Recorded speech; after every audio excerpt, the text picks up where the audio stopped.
तो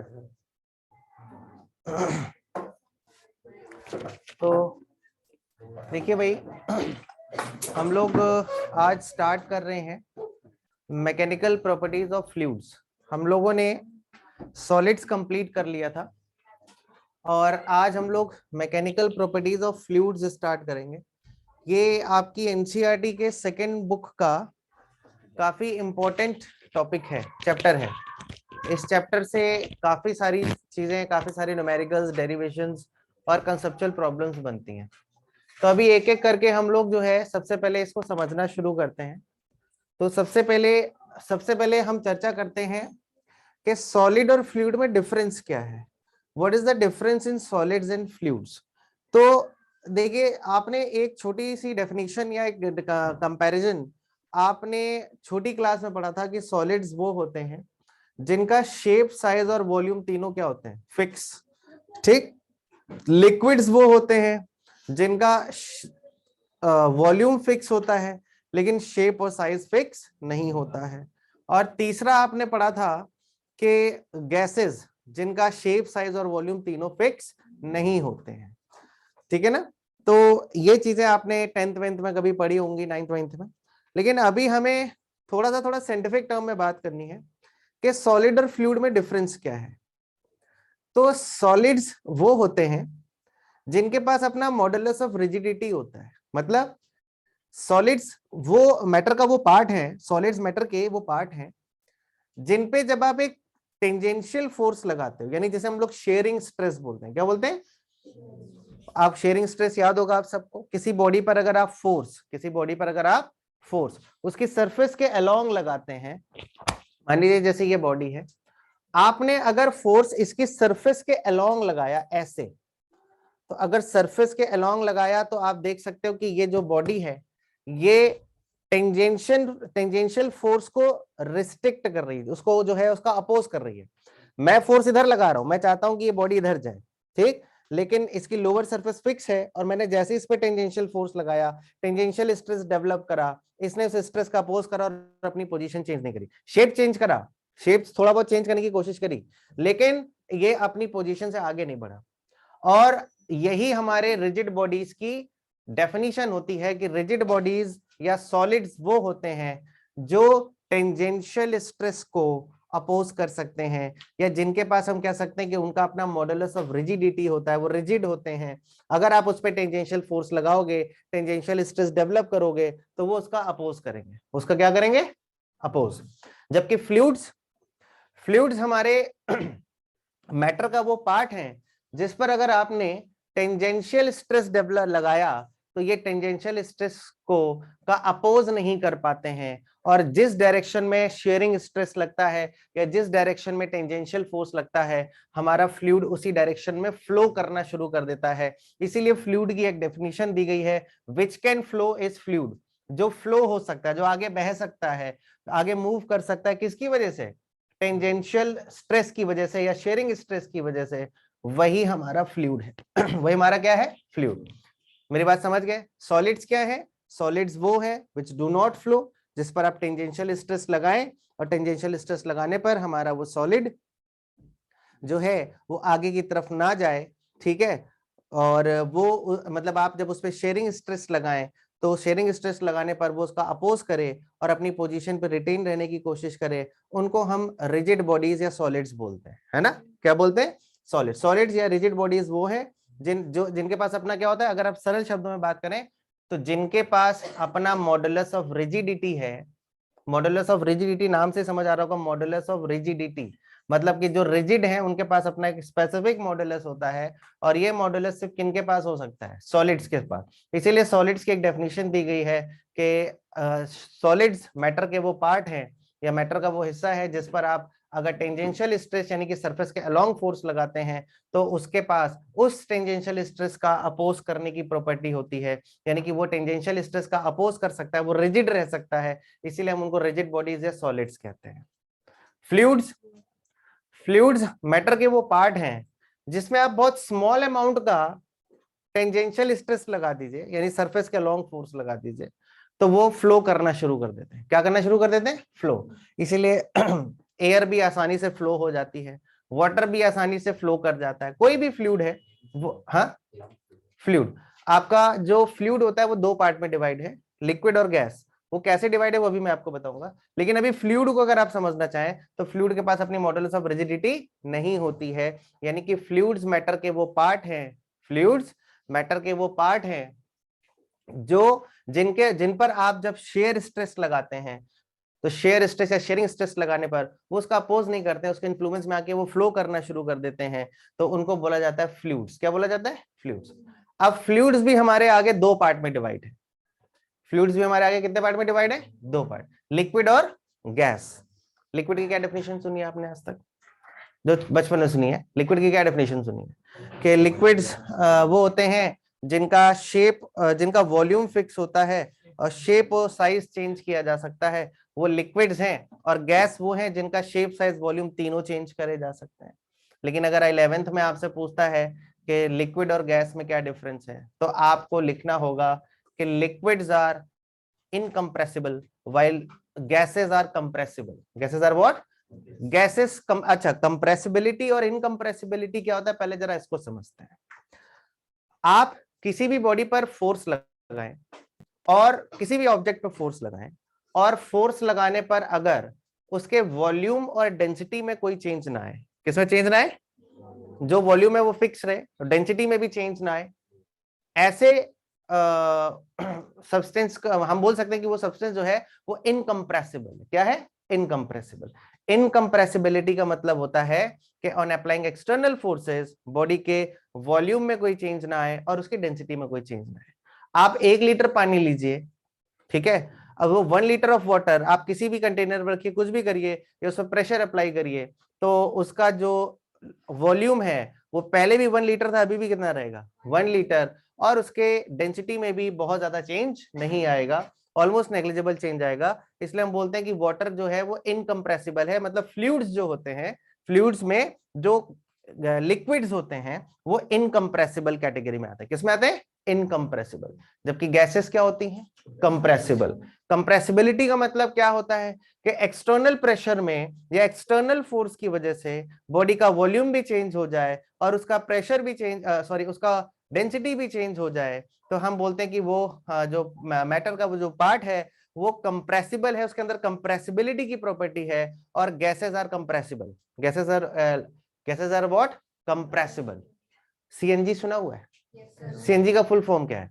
compressed natural gas, क्योंकि उसे कंप्रेस किया जा सकता है, उसके अंदर कंप्रेसिबिलिटी है, इसलिए कंप्रेस्ड नेचुरल गैस बोलते हैं। मेरी बात समझ रहे हैं?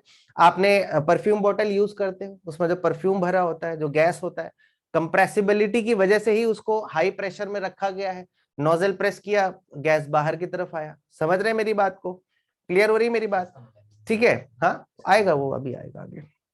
अच्छा, दूसरा एलपीजी, लिक्विड पेट्रोलियम गैस। हमारे घरों में जो एलपीजी सिलेंडर है, आजकल तो पाइपलाइंस है, लेकिन पाइपलाइन जो है जो अगर आपका ये एलपीजी सिलेंडर होता है उसका अगर नोजल हल्का सा आप प्रेस करें, बहुत ज्यादा प्रेशर के साथ उसकी गैस बाहर निकलती है।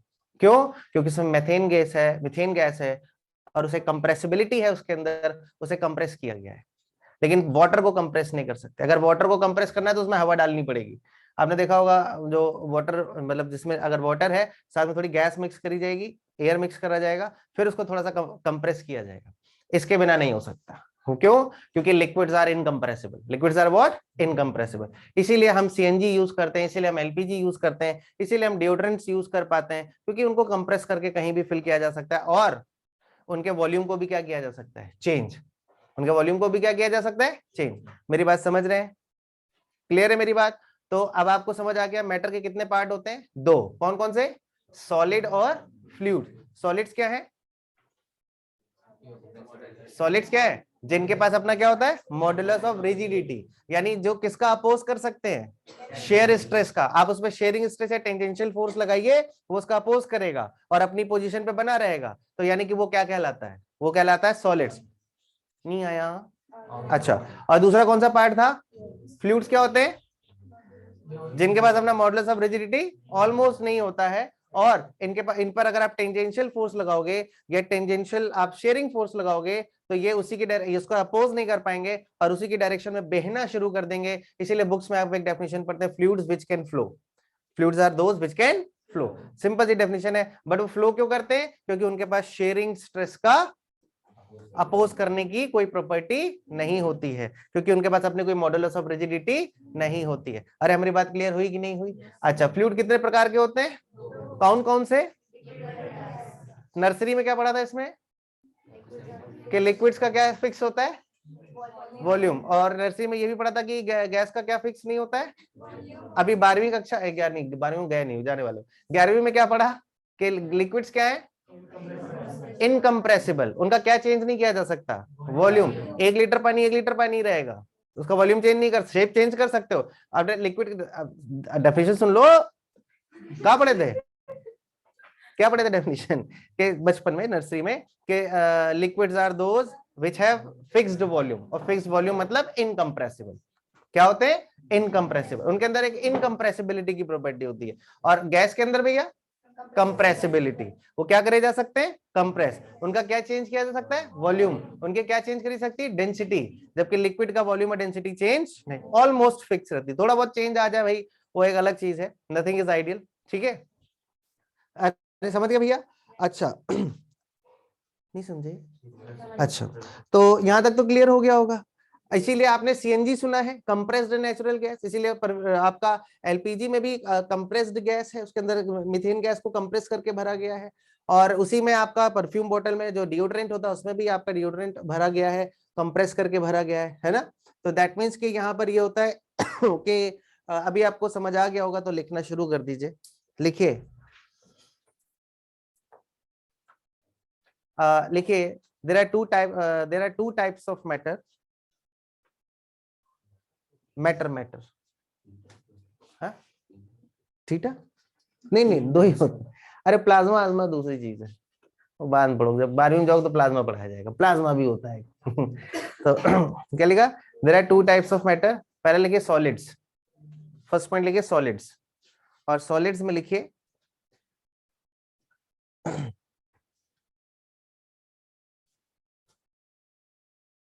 solids are those which have modulus of rigidity,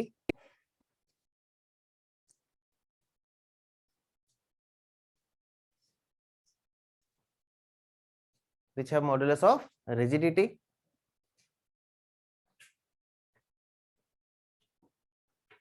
और इसमें लिखिए which means solids में they can resist the tangential stress, they can resist the tangential stress.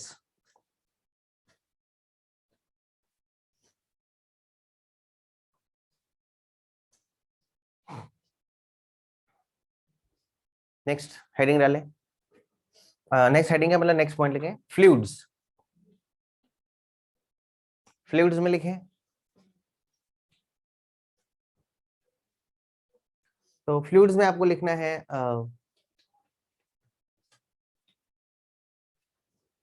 Fluids are those which do not have modulus of rigidity,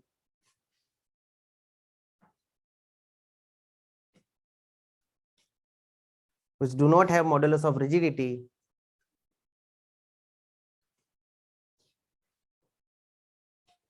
which means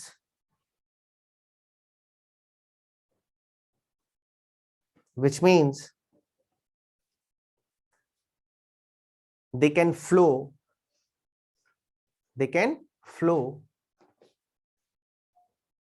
due to the tangential stress.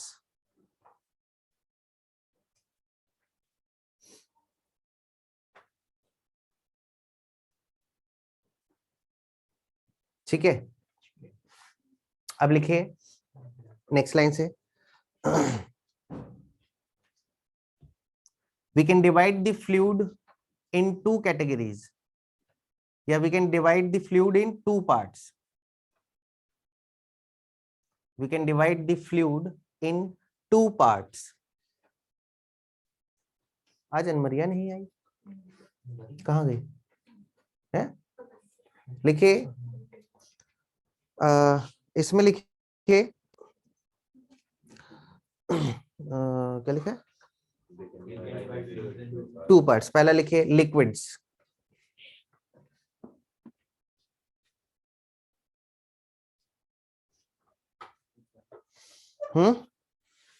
पहले तो वो लिख लो जो nursery में पढ़ा था। Liquids have fixed volume, लिख लो।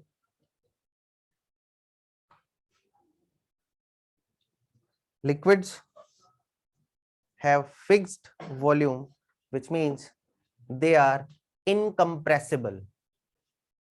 They are incompressible.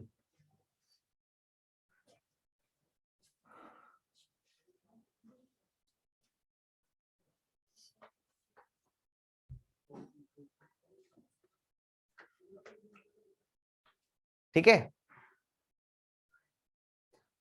ये तो लिखवाना जरूरी नहीं। कंप्रेसिबिलिटी का मतलब, इनकम्प्रेसिबिलिटी का मतलब क्या? फिक्स चेंज नहीं होता, वॉल्यूम और डेंसिटी। ठीक है ना? अच्छा, और फिर लिखिए गैसेस, या दूसरा पार्ट है गैस, और गैस में लिखें, मतलब फ्लूइड हमारा दो पार्ट में डिवाइड है, लिक्विड और गैस। लिक्विड्स वो है जो इनकम्प्रेसिबल है, और गैसेस क्या है? कंप्रेसिबल। तो आप लिख सकते हैं गैस में गैसेस में लिख लीजिए, they do not have fixed volume, they do not have fixed volume, which means they are compressible. They are what? Compressible.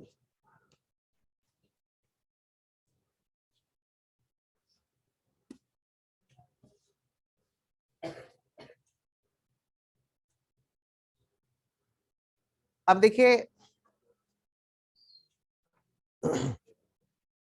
आपने अभी पढ़ लिया कि भाई इस चैप्टर में हम फ्लूइड के बारे में पढ़ रहे हैं, लेकिन इस चैप्टर में ज्यादातर जो लॉज आप पढ़ेंगे वो लिक्विड्स के लिए ही हैं। गैस के लिए एक चैप्टर है काइनेटिक थ्योरी ऑफ गैस, और इसमें मतलब दोनों, मतलब लिक्विड और गैस के लिए लॉज लगते हैं, ऑलमोस्ट सिमिलर होते हैं, बट थोड़ा बहुत डिफरेंस होता है। वो जहां जो होगा वो मैं बताऊंगा। वैसे तो आपके लिए पूरा सेम ही रहता है, लेकिन अभी हमारा ये चैप्टर दो पार्ट में डिवाइड है बच्चों। पहला है हाइड्रोस्टैटिक्स और दूसरा है हाइड्रोडायनामिक्स। मैं आपको सबसे पहले हाइड्रोस्टैटिक्स कराऊंगा और उसके बाद मैं शुरू करूंगा हाइड्रोडायनामिक्स। मतलब पहले मैं आपको फ्लूइड की सारी वो इंफॉर्मेशन दूंगा जब फ्लूइड किस पर होता है? रेस्ट पे। उसके बाद मैं आपको सारी इंफॉर्मेशन दूंगा जब फ्लूइड किस में आता है? मोशन में। और प्रियांशु को देखिए कई जगह लगा हुआ है नोटबुक चेक करने में, पता नहीं सर कहाँ से पढ़ा रहे हैं। एनसीईआरटी मैच नहीं करेगा, उन्होंने पहले सरफेस टेंशन और सब पढ़ाया है, आपके रिफ्रेशर्स में सब वही है। पहले मैं पहले वो नहीं पढ़ाऊंगा, मैं पहले आपको पढ़ाऊंगा क्या? मैं आपको पहले हाइड्रोस्टैट्स शुरू करूंगा। मैं आपको सबसे पहले आज बताऊंगा कि इक्विलिब्रियम ऑफ लिक्विड क्या होता है। उसके बाद मैं आपको पास्कल्स लॉ समझाऊंगा, प्रेशर समझाऊंगा, हाइड्रोलिक ब्रेक, हाइड्रोलिक लिफ्ट, ये सब समझाऊंगा। उसके बाद मैं शुरू करूंगा सरफेस टेंशन और surface energy, capillarity, capillary tube, और उसके बाद फिर मैं आऊंगा हाइड्रोडायनामिक्स में, जिसमें आपका आएगा Bernoulli's principle and venturi meters आएंगे। उसके बाद जाके चैप्टर कंप्लीट होगा। बुक्स में इसका उल्टा है, पहले इधर उधर की चीज समझाई फिर वो समझाया, लेकिन जिस सीक्वेंस में मैं बताऊंगा आपको मैं उसी सीक्वेंस में समझाऊंगा, उसी में सबसे बढ़िया लगेगा आपको, नहीं तो फिर ये चैप्टर आपको टफ ही लगेगा। ठीक है, तो पन्ने ये भी पलट रहे हैं, अरे बंद कर दो, जब हम बोल दे चैप्टर फिनिश तो मतलब फिनिश, फिर चेक करना। ठीक है, अच्छा, तो चलिए आगे बढ़ते हैं। तो भाई आपने पढ़ लिया कि फ्लूइड क्या होते हैं, कितने प्रकार के होते हैं, सबको क्लियर हो गया ना? अब कोई पूछेगा तो बता दोगे क्या डिफरेंस है? अच्छा, अब एक बहुत इंपॉर्टेंट चीज शुरू हो रही है। एक लाइन आप लोग नोट बनाकर लिखें, फ्लूइड की शुरुआत ही यहीं से हम करेंगे इस लाइन को समझने में। आप इस लाइन नोट बनाकर लिखिए स्वर्णिम अक्षरों में, fluid, golden words, you know, fluid exert thrust, fluid exert thrust, fluid exert thrust. Note बना के आपने लिखा फ्लूइड एक्सर्ट थ्रस्ट। मतलब फ्लूइड को पहचानने का एक और तरीका है कि फ्लूइड भैया हमेशा थ्रस्ट एक्सर्ट करते हैं। अब थ्रस्ट क्या होता है पहले इसको समझें। थ्रस्ट का मतलब होता है, मेरी बात जरा ध्यान से सुनिएगा, थ्रस्ट का मतलब होता है, ए तुम लोग बहुत बतिया रही हो, इधर देखो इधर, बोले तो वहां उनके मुंह थोड़ी लिख रहा हूं मैं, यहाँ लिख रहा हूं, इधर देखो, यहाँ देखो जहां मैं बोर्ड पे, इधर देखिए। फ्लूइड एक्सर्ट थ्रस्ट, इसका मतलब क्या है भैया? थ्रस्ट का मतलब जैसे अभी अभी हमको बताया उस्मान भैया में कि फ्लूइड का मतलब, थ्रस्ट का मतलब होता है जब फोर्स किसके लगे? सरफेस के परपेंडिकुलर। तो सरफेस के परपेंडिकुलर फोर्स जब लगता है उसको थ्रस्ट कहा जाता है, बिल्कुल सही है। लेकिन इसको मैं थोड़ा सा आपको क्लियरली समझाना चाहता हूं। अच्छा फ्लूइड एक्सर्ट थ्रस्ट, यानी फ्लूइड क्या एक्सर्ट करते हैं, थ्रस्ट। थ्रस्ट क्या है, जब फोर्स सरफेस के क्या हो, परपेंडिकुलर।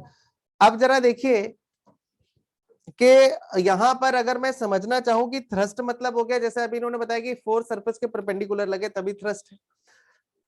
मतलब कि अगर मैं बात करूं कि एक कंटेनर के अंदर अगर गैसेस के मॉलिक्यूल्स हैं,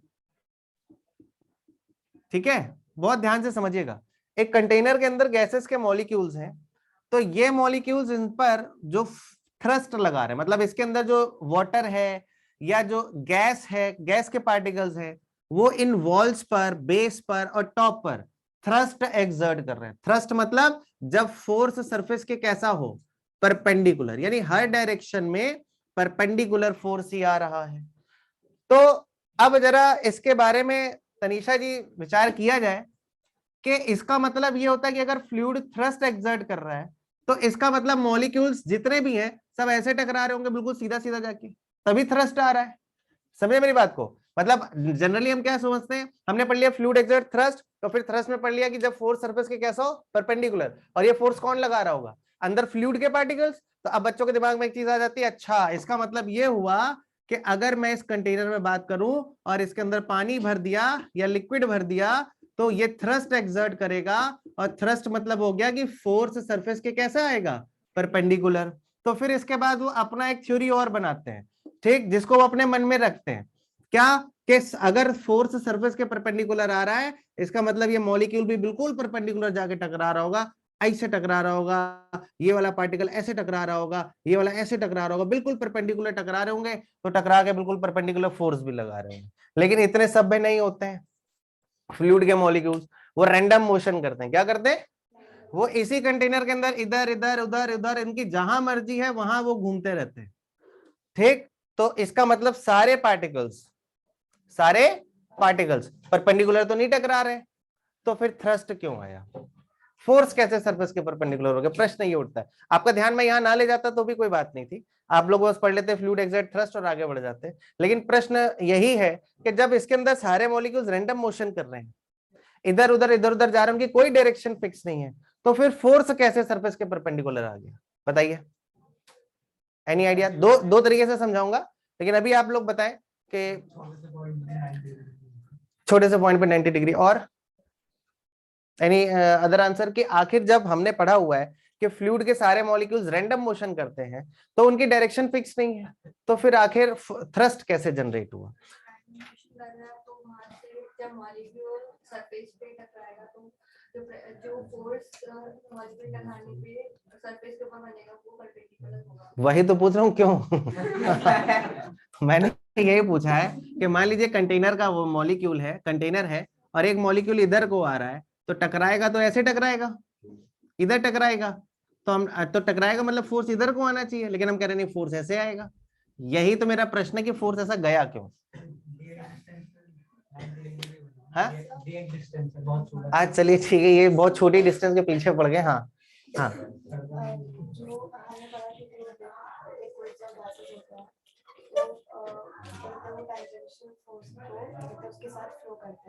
इसमें लिक्विड फ्लो नहीं कर रहे हैं, यानी डायमेंशन फोर्स नहीं है, तो इसका मतलब नॉर्मल फोर्स होगा। वो नहीं, वो आप सही कह रहे हैं, इन्होंने दूसरा जवाब दिया, बिल्कुल सही जवाब दिया, बुक्स में ये लिखा हुआ है, ठीक है, वो अभी मैं आपको बताता हूँ, उन्होंने जो भी जवाब दिया बिल्कुल सही जवाब दिया। लेकिन मैं आपको एक छोटी सी चीज और बताता हूँ। अरे हमारा वो कपड़ा कहाँ गया जो पूछने के लाए थे हम, किधर गया संतोष? अरे यहीं रखा था यार, एक व्हाइट कलर का कपड़ा लाया था मैं, एक ले आओ, भिगो के ले आओ। अरे कहाँ, कौन चुरा लिया? ए यार तुम लोग बताओ है, आपको बताओ यार, एक बड़ी मुश्किल से मैंने कपड़ा ढूंढा था बोर्ड पोछने के लिए। आ रहा है ज्ञान दर्शन आवा हो? लाइए, अभी मैं बुखार उतारता हूँ उसका, ये बोर्ड का। अब देखिए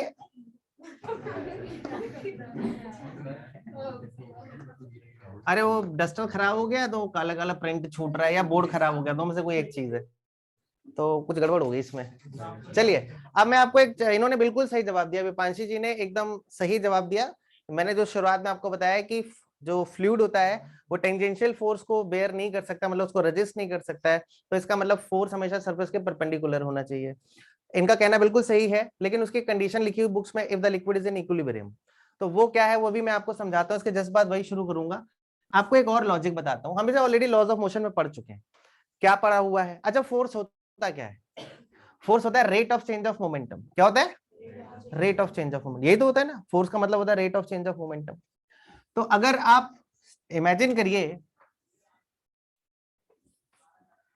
कि मान लीजिए लिक्विड का एक पार्टिकल आता है, टकराता है, अब टकराएगा तो वापस यहां कहीं चला जाएगा, ठीक।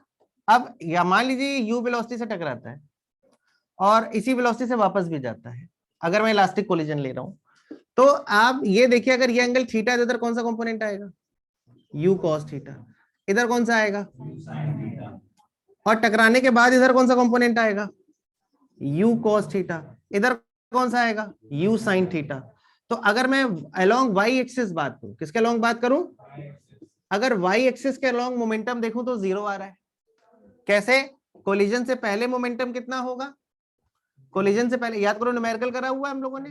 कोलिजन से पहले मोमेंटम होगा एम यू साइन थीटा, और कोलिजन के बाद भी कितना होगा? M U sine theta. लेकिन साइन कौन सा आएगा? सॉरी, साइन चेंज नहीं होगा क्योंकि सेम ही डायरेक्शन है। तो change in momentum along Y axis क्या हो जाएगा? चूंकि दोनों इक्वल है तो हो जाएगा जीरो। चेंज इन मोमेंटम क्या हो जाएगा? यानी इस एक्सिस का अलोंग मोमेंटम क्या हो गया? जीरो। इस एक्सिस का अलोंग क्या जीरो होगा? नहीं। याद करिए कि कोलिजन से पहले अगर मैं लिखूं अलोंग एक्स एक्सिस, अगर एक्स एक्सिस के अलोंग बात करूं तो एक्स एक्सिस के अलोंग बिफोर कोलिजन जो मोमेंटम आएगा वो आएगा एम यू कॉस थीटा। क्या आएगा? M U cos theta. और कोलिजन के बाद कितना आएगा? Minus M U cos theta. क्यों? क्योंकि टकराने से पहले इधर जा रहा था और टकराने के बाद इधर आ रहा है, डायरेक्शन चेंज हो रही है, तो चेंज इन मोमेंटम क्या जीरो होगा? Change in momentum non zero हो जाएगा। चेंज इन मोमेंटम क्या हो जाएगा? अच्छा बताओ किस डायरेक्शन में मोमेंटम जीरो हो गया? किसमें एग्जिस्ट कर रहा है? सिर्फ जो कि सरफेस के कैसा है। इसका मतलब जो मोमेंटम चेंज आ रहा है due to collision of particle, वो सिर्फ किस एक्सेस के लॉन्ग आ रहा है? एक्स एक्सेस के लॉन्ग। इसीलिए हम बोलते हैं कि फ्लूइड एक्सर्ट व्हाट? थ्रस्ट। अब इसको ऐसे समझो कि एक कंटेनर के अंदर, एक किसके अंदर?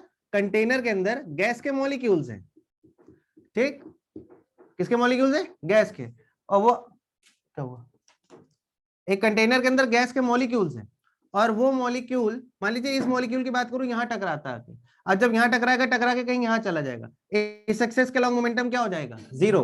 मोमेंटम सिर्फ किस एक्सेस के लॉन्ग आएगा? और जिस डायरेक्शन में मोमेंटम चेंज आता है उसी डायरेक्शन में क्या आता है? फोर्स। यानी कि fluid exert what? Thrust. Thrust का मतलब क्या होता है? जब फोर्स सरफेस के कैसा हो? परपेंडिकुलर। सिंपल सा लॉजिक है लॉज ऑफ मोशन वाला, कि अगर एक पार्टिकल आके ऐसे टकराता है और इधर जाता है सेम वेलोसिटी से, तो आप देख सकते हैं कि इस डायरेक्शन में, वर्टिकल डायरेक्शन में मोमेंटम चेंज क्या आता था? जीरो।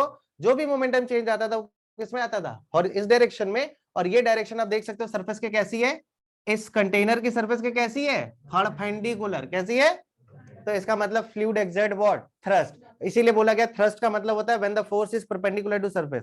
बट अगर मैं पूछूं कि चलो ये तो आपने बोल दिया कि when the force is perpendicular to surface then it is known as thrust, मतलब उसको एक नाम दे दिया गया थ्रस्ट। जहां पे मैं बोल दूं कि भैया थ्रस्ट एक्सर्ट हो रहा है, तो समझ जाओ फोर्स सरफेस के क्या है? परपेंडिकुलर। लेकिन अगर इसे थोड़ा सा डिफाइन करना चाहो तो क्या डिफाइन करोगे? आप इसे डिफाइन ऐसे करोगे कि when the momentum change is always perpendicular to the surface of body, perpendicular to the surface of body, then the force is known as what?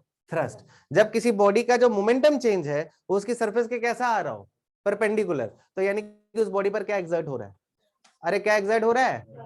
नहीं समझे मेरी बात को? तो थ्रस्ट का मतलब क्या होता है? When the force is always perpendicular to surface then it is known as thrust. Thrust एक तरीके का फोर्स ही है, इसकी यूनिट न्यूटन होती है, लेकिन फोर्स को हम थ्रस्ट नाम तब देते हैं जब वो सरफेस के कैसा हो? परपेंडिकुलर। और अगर किसी क्लोज्ड कंटेनर में आप गैस को रखते हैं, किसी फ्लूइड को रखते हैं, तो वो बोलता है फ्लूइड एक्सर्ट थ्रस्ट। फ्लूइड क्या एक्सर्ट करता है? थ्रस्ट। क्योंकि माना कि सारे मॉलिक्यूल्स रैंडम मोशन कर रहे हैं, लेकिन रैंडम मोशन करने के बाद भी ये मॉलिक्यूल इधर टकरा रहा है, तो इस डायरेक्शन का मोमेंटम क्या हो गया? जीरो। बचेगा सिर्फ किस डायरेक्शन में? इस डायरेक्शन में। ये मॉलिक्यूल आके इधर टकराता है तो इस डायरेक्शन का मोमेंटम जीरो, बचेगा सिर्फ मोमेंटम इस डायरेक्शन में। ये मॉलिक्यूल रैंडमली इधर पहुंच जाता है तो इधर जाके फिर से कंपोनेंट ब्रेक होंगे, along the surface change in momentum 0, जो मोमेंटम चेंज आएगा वो इसी डायरेक्शन में आएगा।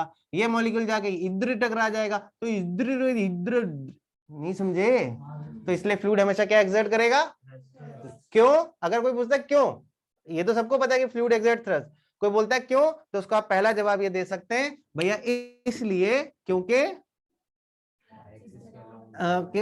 जो जब पार्टिकल रैंडम मोशन करते हैं कंटेनर के अंदर, तो कोलिजन के बाद वर्टिकल डायरेक्शन में वॉल के अलोंग मोमेंटम का चेंज क्या होता है, 0, सिर्फ वॉल के या सरफेस के परपेंडिकुलर ही मोमेंटम में चेंज आता है, और जिस डायरेक्शन में मोमेंटम चेंज आ रहा है फोर्स भी उसी डायरेक्शन में होगा, इसीलिए साफ साफ लिखा गया फ्लूइड एक्सर्ट थ्रस्ट। आप एक बलून लीजिए, उसमें पानी भर दीजिए, उसमें एक स्मॉल होल कर दीजिए, तो पानी जब उससे बाहर आएगा तो बिल्कुल जिस वक्त पानी उस ऑरिफिक्स या होल से बाहर आ रहा होगा, तो आप उसकी ट्रेजेक्टरी देखेंगे बिल्कुल सीधी होगी, कर्वेचर के बिल्कुल कैसी होगी, परपेंडिकुलर, क्योंकि क्या एक्सर्ट हो रहा था, थ्रस्ट। मेरी बात समझ गए? तो ये इसका रीजन था। आपने लिखा फ्लूइड एक्सर्ट थ्रस्ट, और नीचे आप लिखे थ्रस्ट क्या होता है, लिखिए थ्रस्ट, देखो ये रहा। अच्छा तो अभी का है, थ्रस्ट में लिखिए, हाँ ये सिर्फ अपने अभी का, ठीक है। अब लिखिए, ये सब समझाने के लिए नहीं, ये सब का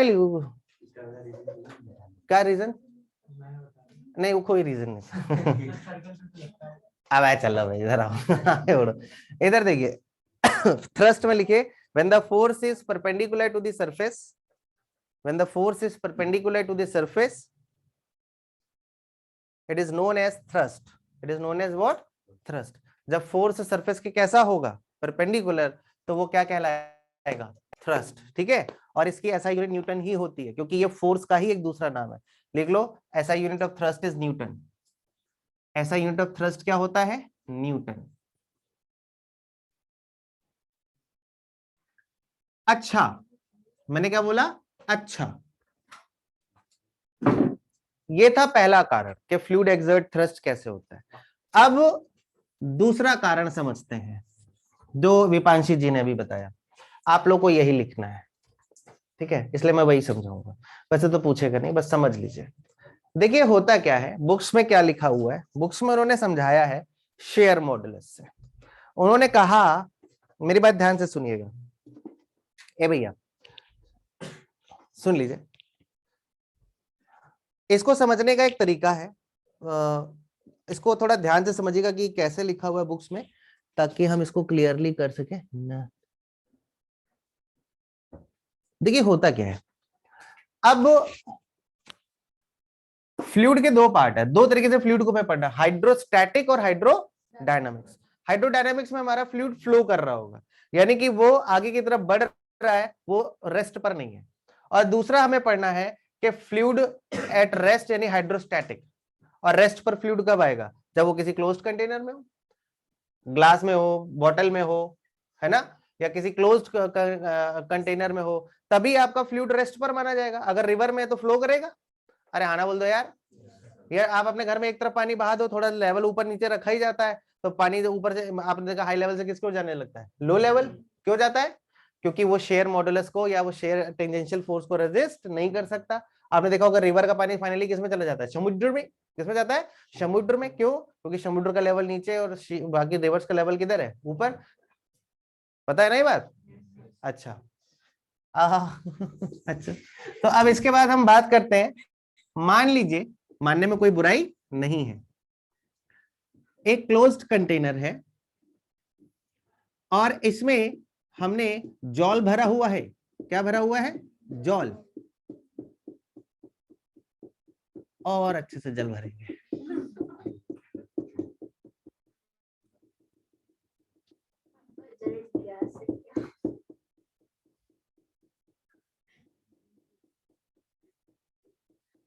ठीक है, अच्छा लग रहा है, ठीक, पूरा भर गया है। तो मान लीजिए एक कंटेनर है अब देखिए बुक्स में जो लिखा है मैं आपको बता रहा हूँ पढ़ के, ठीक है। तो उसमें क्या लिखा है बुक्स में, कह रहा है कि मान लीजिए क्लोज्ड कंटेनर है, तो इस कंटेनर के अंदर हमारा लिक्विड इक्विलिब्रियम पर है। किस पर है, इक्विलिब्रियम। अगर इक्विलिब्रियम पर है, इसका मतलब वो फ्लो नहीं कर रहा है। क्या नहीं कर रहा है, और फ्लूइड की एक प्रॉपर्टी जो फिक्स है कि अगर उस पर टेंजेंशियल फोर्स लगा तो वो फ्लो करेगा, अगर उस पर टेंजेंशियल फोर्स लगा तो वो फ्लो करेगा। अब एक बच्चा कहता नहीं सर हम आपकी बात कैसे मान ले, मैं नहीं मान रहा, ऐसा नहीं हो सकता। कोई बात नहीं, नहीं मानो, मान लो फ्लूइड थ्रस्ट एक्सर्ट नहीं कर रहा है, फ्लूइड जो है किसी भी रैंडम डायरेक्शन, मान लो इधर फोर्स लगा रहा है, ठीक है, मान लो फ्लूइड समझ रहे हो ना, मान लो इस नीचे वाले फ्लूइड ने ऊपर की तरफ फोर्स ऐसे लगा दिया, अब फोर्स इधर लगा दिया तो इसके कितने कंपोनेंट आएंगे, तो इधर ठीक है ना, मान लो ये एंगल थीटा ले लो, तो इधर क्या आएगा एफ कॉस थीटा, और इधर क्या आएगा, मैंने कहा कि ठीक है मैं आपकी बात एकदम सही मानता हूं, मैंने झूठ बताया, आपको गलत बताया कि फ्लूइड थ्रस्ट नहीं एक्सर्ट करता, वो किसी भी डायरेक्शन में फोर्स लगा सकता है। अब अगर वो किसी भी डायरेक्शन में फोर्स लगा सकता है तो मान लीजिए हमारा जो फ्लूइड है, मान लीजिए जो नीचे वाला फ्लूइड है वो इस बार ऊपर की तरफ थ्रस्ट लगा रहा है, इस तरह इस डायरेक्शन में थ्रस्ट लगा रहा है जो कि हॉरिजॉन्टल से थीटा एंगल पर है, कितने एंगल पर है। अब अगर फ्लूइड थ्रस्ट एक्सर्ट नहीं कर रहा है, आप बड़ा नियम नहीं मानेंगे आपकी बात को, आप तो बुक से पढ़ के बता रहे हैं, तो बुक से पढ़ के मैं बता ही रहा हूं तो तो सभी बुक से ही पढ़ते हैं, वो घर थोड़ी पढ़ के आता है कि इधर देखिए मान लीजिए कि फ्लूइड थ्रस्ट एक्सर्ट कर रहा है, अब इन्होंने कहा डायना जी ने नहीं मैं नहीं मान सकती सर, आप तो झूठ बता रहे हैं, मैं 2 दिन बाद आई हूँ शादी ट्रेन करके, आप मुझे झूठ बना रहे हैं कि ये जो है फ्लूइड थ्रस्ट एक्सर्ट नहीं करता, वो सरफेस के परपेंडिकुलर जाता है, सॉरी परपेंडिकुलर में जाके किसी डायरेक्शन अलग एंगल पे जाता है। मैंने कहा ठीक है मैं आपकी बात को सही मान लेता हूँ कि भाई फ्लूइड जो है वो जो थ्रस्ट लगा रहा है, जो सॉरी फोर्स लगा रहा है वो किसी रैंडम डायरेक्शन में जा रहा है, क्योंकि हॉरिजॉन्टल से कितना एंगल बना रहा है, थीटा है, कितना थीटा है, तो थीटा के साथ कौन सा कंपोनेंट आएगा, इधर कौन सा आएगा, साइन।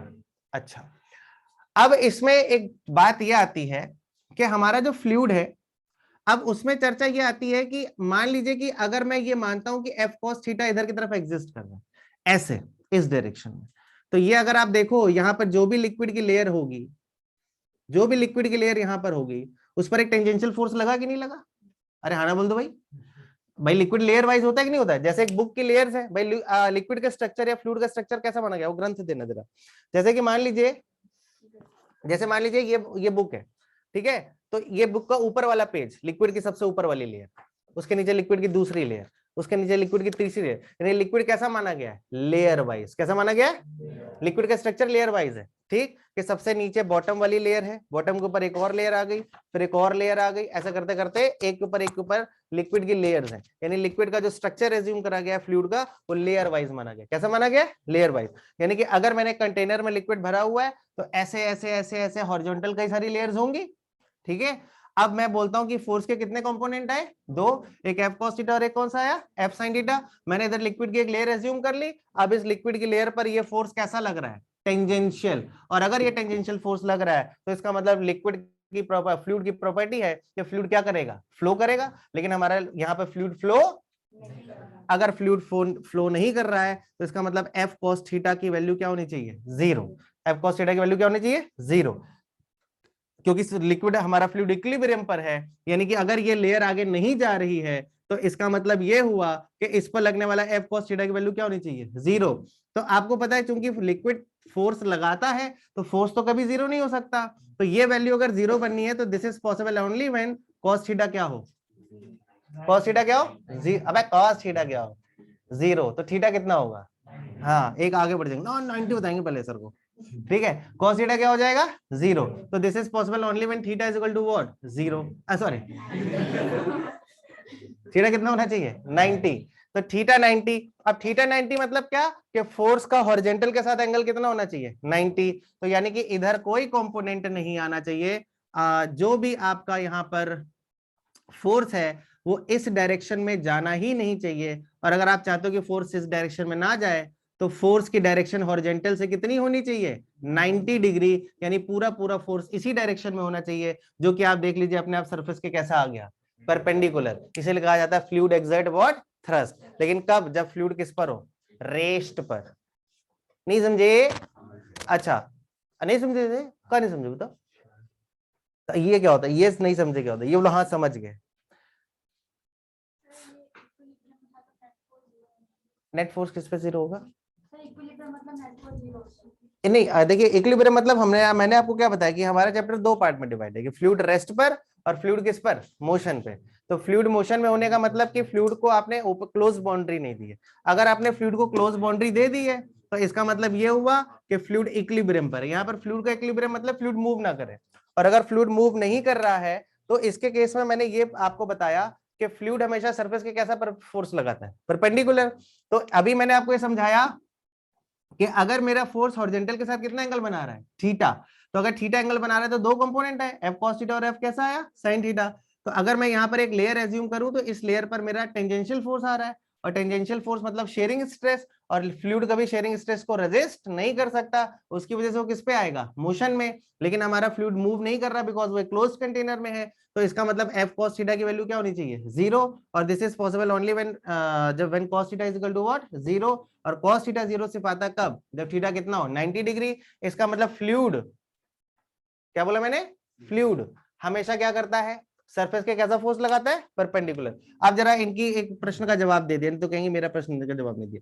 जैसे मान लीजिए कंटेनर है, ठीक है, इन्होंने कहा कि सर, इन्होंने क्या बोला, सर कि ये बताइए कि अब इसमें थ्रस्ट लगेगा, तो थ्रस्ट यहां से भी लगेगा, तो यहां से भी आएगा, इधर से आएगा तो यहां भी आ रहा होगा, यहां भी आ रहा होगा, यहां भी आ रहा होगा, हर एक डायरेक्शन में इस कंटेनर जो हमने इसके अंदर रखा हुआ है। और अगर कंटेनर हमारा इक्विलिब्रियम पर है तो इसका मतलब इस कंटेनर में हर तरफ से फोर्स सरफेस के कैसा आएगा, परपेंडिकुलर ही आएगा, और ओवरऑल उनका नेट मिलाकर क्या हो रहा होगा, 0। अच्छा हाँ, आप बोल रहे हो कि फोर्स 0 भी नहीं होना चाहिए और cos थीटा 0 होना चाहिए। नेट भैया, नेट नेट 0 हो सकता है बट फोर्स 0 नहीं हो सकता, ठीक है। होता है, एक होता है नेट फोर्स 0, तो नेट फोर्स 0 मतलब फोर्स है लेकिन उनका ओवरऑल रिजल्ट क्या हो गया, 0। और एक होता है कि फोर्स ही 0 लग ही नहीं रहा है, तो ऐसा नहीं है, फोर्स लगता है। अब चला हाँ, तो इक्विलिब्रियम होना चाहिए, बना ही नहीं पाओगे, अब मुश्किल होता है, स्टेबल होना चाहिए पानी बिल्कुल। अब तुम सोचो एक वो लेके क्या कहते हैं, पानी में एक गिलास भरा, जल्दी से ढपक से एक पत्थर मार दिया, तब देखो इक्विलिब्रियम, स्टेबल होने दो, ठीक है, इक्विलिब्रियम मेंटेन होने दीजिए।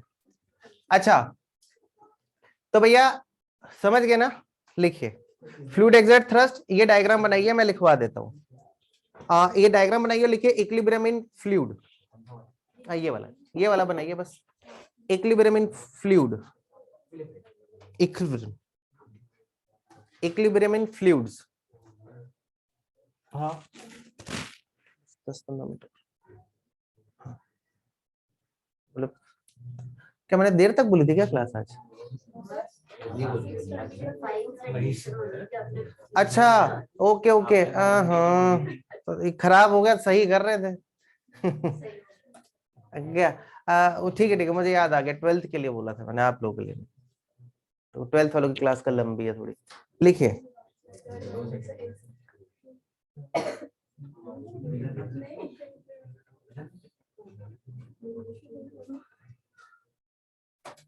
लिखो,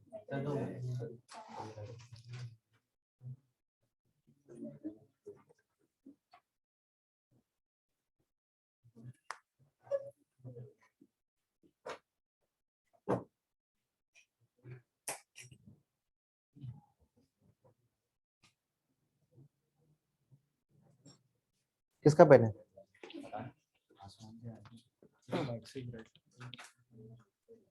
लिखिए,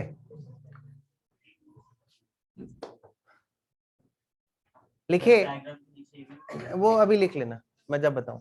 लिखिए when the fluid is in equilibrium,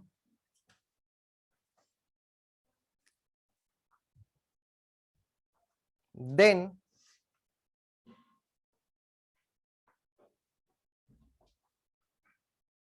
tangential stress या tangential force on fluid must be 0, on fluid must be 0,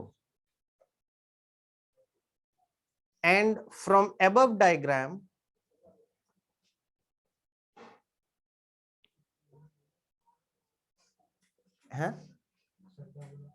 and from above diagram, then the tangential stress or tangential force on it must be 0, and from above diagram it is clear that, and from above diagram it is clear that this is possible only when, this is possible only when, उसके बाद ये लिखिए यहां से, ये और यहाँ तक पहुंचे, थीटा इज इक्वल टू 90। उसके बाद लिखिए f cos theta is equal to 0 as f is not is equal to 0 cos theta is equal to 0 है। ये सिर्फ ये बनाना था डायग्राम।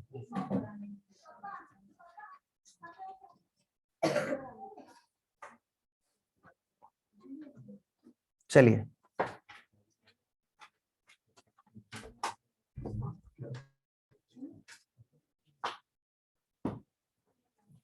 लिख लिया।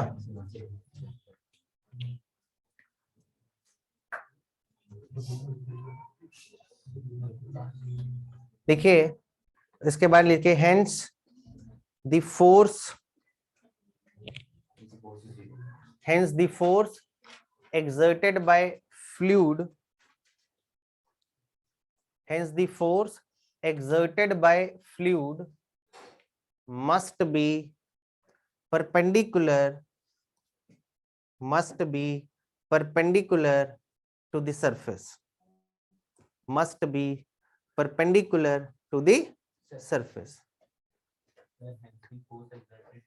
Fluid must be perpendicular to the surface, must be perpendicular to the surface, hence लिखवा दिया ना। so the fluid exert thrust, fluid क्या exert करता है?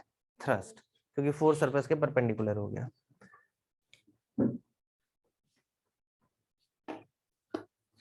हटा दूं? अरे अभी तो लिख लिया होगा सारा। अब लिखिए, आगे बढ़ते हैं। हेडिंग डालिए प्रेशर। हाँ अभी आएगा पास्कल, थोड़ा रुक के।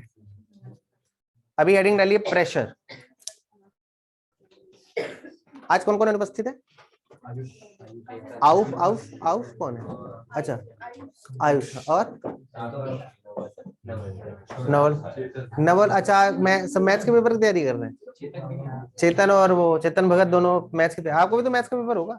किसका मैथ्स का पेपर है? कितना डेडिकेशन है। कल है? अरे इनका कल है। शाबाश। 9 तारीख से। आमिर कहाँ है? कहीं लखनऊ गया हुआ है? कहाँ घूम रहे हैं? चलिए हेडिंग डालिए प्रेशर। तो प्रेशर इज इक्वल टू, आपको पता है इसकी डेफिनेशन लिखने की कोई जरूरत नहीं है। आपसे सीबीएसई लेते मेहरबान नहीं होंगे कि प्रेशर की डेफिनेशन पूछेंगे। आपको पता है प्रेशर इज इक्वल टू होता है फोर्स अपॉन एरिया। फोर्स हमारा क्या होता है? Thrust upon area. तो हमारा फोर्स जब सरफेस के परपेंडिकुलर होता है, बच्चों मैंने आपको पहले भी बताया था सॉलिड्स में कि जब फोर्स सरफेस के कैसा होता है? परपेंडिकुलर, तभी आपका नॉर्मल स्ट्रेस आता है। नॉर्मल स्ट्रेस ही हमारा प्रेशर होता है। इसलिए प्रेशर की डेफिनेशन में आपको जगह जगह लिखा मिलेगा थ्रस्ट अपॉन एरिया। तो जहां पर थ्रस्ट लिखा मिल जाए मतलब क्या है कि फोर्स सरफेस के कैसा है? Perpendicular. In case of fluid technically ये फोर्स सरफेस के परपेंडिकुलर होता है, और सॉलिड्स में तो आराम से फोर्स सरफेस के परपेंडिकुलर लगाया जा सकता है, प्रेशर जनरेट करा जा सकता है। अभी उसका एग्जांपल बता देता हूं। अच्छा प्रेशर की ऐसा, प्रेशर का जो ऐसा यूनिट होता है क्या होता है बताइए? पास्कल है, न्यूटन पर मीटर स्क्वायर या फिर पास्कल है। और इसका डायमेंशनल फॉर्मूला क्या होता है? डायमेंशन फॉर्मूला किसी को याद है? बहुत अच्छे, ml-1 t-2। ठीक है, ml-1 t-2 इसका डायमेंशनल फॉर्मूला है। और कैसी क्वांटिटी है? स्केलर, क्योंकि आपको पता है स्केलर क्वांटिटीज वो होती हैं जिनकी कोई डायरेक्शन नहीं होती है। और यहां से आपको एक छोटी सी चीज समझ आ रही है कि pressure is inversely proportional to what? Area. Pressure is inversely proportional to what? Area. तो इस पर आपकी बुक्स में कुछ एग्जाम्पल दिए हुए हैं। ऑल्दो आपने 9th 9th में जब भी प्रेशर के बारे में पढ़ा होगा, इन चीजों के बारे में सुना होगा। जैसे आपको ये पता है कि अगर pressure is equal to force upon area, तो होता है कि आयरन की नेल को जो होता है पॉइंटेड एज जो उसका होता है नेल का, उसको वॉल पे हम रखते हैं और जैसे ही हैमर से हिट करते हैं वो नेल इजीली चली जाती है। जबकि उसका जो फ्लैट एरिया है, अगर उस तरफ से नेल को रखो, आयरन की नेल को, और हिट करो तो नेल वॉल में अंदर नहीं जाएगी। क्यों? क्योंकि प्रेशर जो है क्योंकि आयरन की नेल का पॉइंटेड एज होने की वजह से एरिया बहुत क्या होता है, कम। तो एरिया कम होने से प्रेशर बहुत क्या हो जाता है, ज्यादा। तो इसलिए प्रेशर ज्यादा हो जाने की वजह से वॉल पर बहुत ज्यादा प्रेशर एक्सर्ट होता है और आयरन की नेल आसानी से वॉल में इंसर्ट हो जाती है। फिर इसमें आपको पता है आपके स्कूल बैग के जो स्ट्रैप्स होते हैं वो बहुत चौड़े बनाए जाते हैं। जैसे कि आप देख सकते हैं ये वाला है ना, ये मेरा लैपटॉप बैग है, इसका ये बद्दी आप देख रहे हैं चौड़ी बनाई गई। काहे के लिए बनाई गई है? क्योंकि हमारे लोग लैपटॉप तो नहीं रखते हैं, कॉपी किताब बस्ता टूथब्रश वूथब्रश सब रख के चल देते हैं, ठीक है। तो इसका लोड बहुत बढ़ जाता है, तो आपके शोल्डर्स पे लोड कम आए इसके लिए इसके स्ट्रैप्स को थोड़ा सा क्या बना दिया जाता है, चौड़ा। क्योंकि एरिया बढ़ जाने से प्रेशर क्या हो जाता है, कम। इसीलिए जो डोरी वाले बैग्स आते हैं वो थोड़ा शोल्डर पे ज्यादा पेन करते हैं, पहले चलते थे। अच्छा, अब इसमें क्या होता है कि ये सब छोटे छोटे एग्जाम्पल है, मैं लिखवाऊंगा, कोई नहीं, बस सुन लीजिए, ठीक है। आप सिंपल से आपको तुरंत समझ आ जाएगा। फिर आता है कि जो हैवी व्हीकल्स होते हैं, मतलब जो साइकिल का टायर उतना चौड़ा नहीं होता जितना एक ट्रक का टायर होता है, बिकॉज उसका लोड बहुत क्या है, ज्यादा। तो अगर उसका टायर चौड़ा नहीं बनाया जाएगा, ब्रॉड नहीं किया जाएगा, तो फिर वो रोड पर ज्यादा प्रेशर एक्सर्ट करेगा और टायर बर्स्ट हो जाएगा। इसलिए उसके एरिया को बढ़ा दिया जाता है।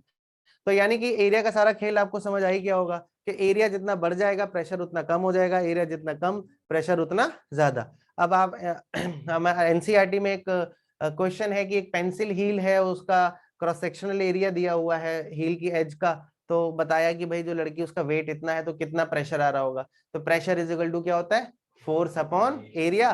तो एरिया आप पाई आर स्क्वायर से कैलकुलेट कर लोगे, और वहां अभी करेंगे न्यूमेरिकल जब तो हम उसकी चर्चा करेंगे। लेकिन उसका क्वेश्चन ये कि एक मतलब 50 केजी की या 55 केजी की गर्ल है, तो उसका जो उसने हील जो पहना हुआ है इसका क्रॉस सेक्शनल एरिया इतना है, तो फ्लोर पर कितना प्रेशर आ रहा होगा। तो पहले आप उस हील का क्रॉस सेक्शनल एरिया निकालेंगे, और क्रॉस सेक्शनल एरिया निकालने के बाद क्या करेंगे, pressure is equal to force upon area. वो बहुत ज्यादा प्रेशर आएगा, ना भरोसा हो तो कि लड़की स्पीड के देख लो, ठीक है। तो जब सैंडल से पिटाई होगी तो तड़ा तड़ मुंह सूज जाएगा, ठीक है। फिर बताओगे हाँ नहीं, चप्पल से ज्यादा सैंडल से पिटाई बहुत खतरनाक होती है।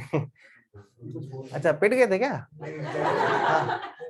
अच्छा, तो इसलिए नहीं, हमने तो पढ़ा पढ़ा के सीखा कि प्रेशर बहुत ज्यादा है, बाकी तुम लाइव देखना चाहो, कह रहा ठीक है कोई नहीं, देख लेना क्या होता है। तो समझ ये प्रेशर के कुछ एग्जांपल्स हैं, तो ये सारे एग्जांपल्स आप लोग लिख लीजिएगा, नहीं बस याद रखिएगा, ठीक है। तो है तो अब देखिए इसके बाद, देखिए सुनिए, अब जो अब हमें शुरू करना है, यहाँ पर हमने प्रेशर के बारे में, हमने फ्लूइड के बारे में सीख लिया कि मैटर के कितने पार्ट होते हैं, दो। कौन कौन से, सॉलिड और फ्लूइड। सॉलिड क्या होते हैं, मॉडल, ये सॉलिड विच आर, अब हद हो गई, सॉलिड्स की क्या लिखवाई थी डेफिनेशन, मॉडुलस ऑफ रिजिडिटी होती है, मतलब शेयर स्ट्रेस का वो क्या करते हैं, अपोज। और फ्लूइड्स क्या होते हैं,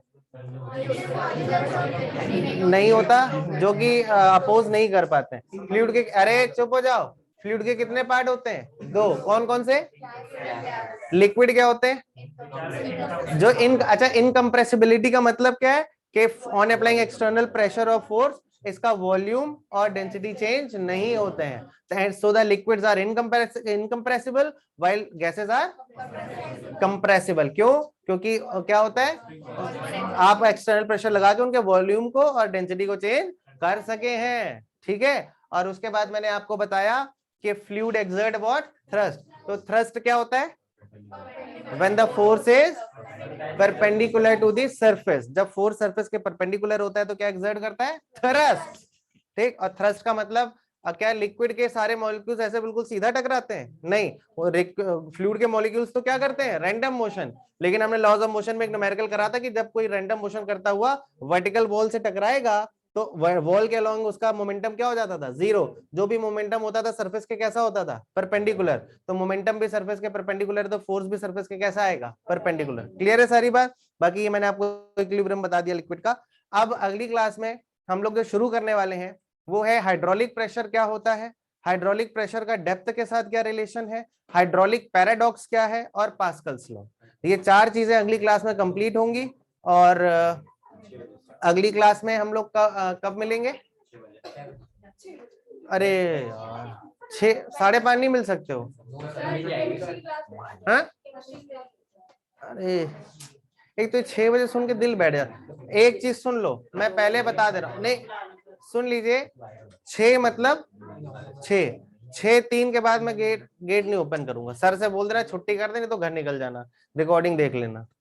ठीक है, होता क्या है, टाइम होता है 1 घंटे का उस दिन, और तुम लोग क्या करते हो कि आज वैसे ही लैपटॉप खराब हो गया, टाइम वेस्ट हो गया था ना, तो तुम लोग भैया या तो 6 बजे या 6, 5, 2, 3 तक आ जाना, नहीं तो रिकॉर्डिंग देख लेना।